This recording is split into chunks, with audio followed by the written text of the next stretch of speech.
Assalamualaikum, bertemu kembali dengan berita terkini. Sebelum mula sila subscribe, terima kasih.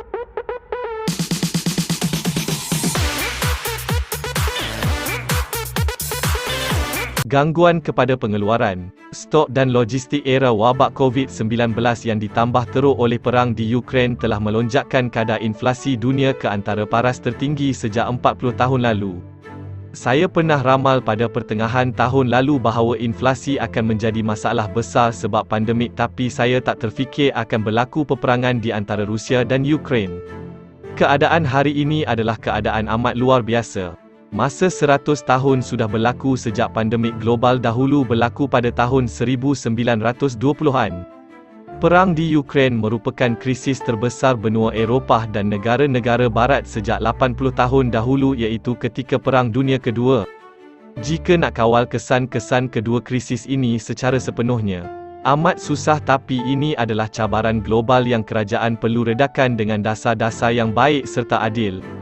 Sebagai negara pengeksport komoditi yang besar, Malaysia ada kelebihan dalam situasi ini. Harga-harga komoditi kini pada harga yang amat tinggi. Harga sawit adalah 3 hingga 4 kali ganda berbanding harga sebelum pandemik bermula. Harga gas asli pula naik sehingga 10 kali ganda lebih tinggi. Itulah sebab Petronas mampu melaporkan keuntungan besar sebanyak RM23 bilion bagi 3 bulan pertama tahun ini. Tidak mustahil sekiranya keuntungan mencecah RM100 bilion bagi keseluruhan tahun ini. Keuntungan syarikat peladangan besar juga berganda 3 hingga 4 kali ganda berbanding sebelum pandemik. Begitu juga dengan sektor pembuatan elektronik yang sedang berkembang pesat dengan permintaan dunia yang tinggi.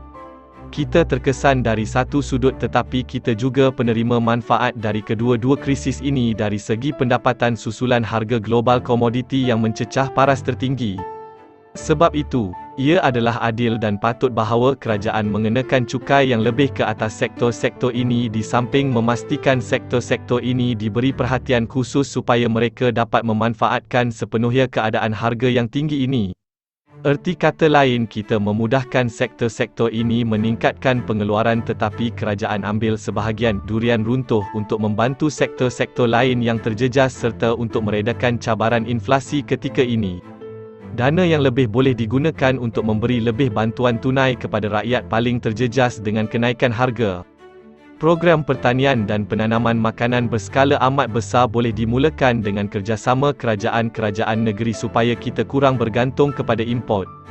Peruntukan bagi subsidi bahan makanan dan bahan binaan boleh dipertingkatkan agar pengeluar, pengimport serta sektor pembinaan tidak mengalami kerugian atau terpaksa henti beroperasi susulan harga yang tidak dapat dikawal.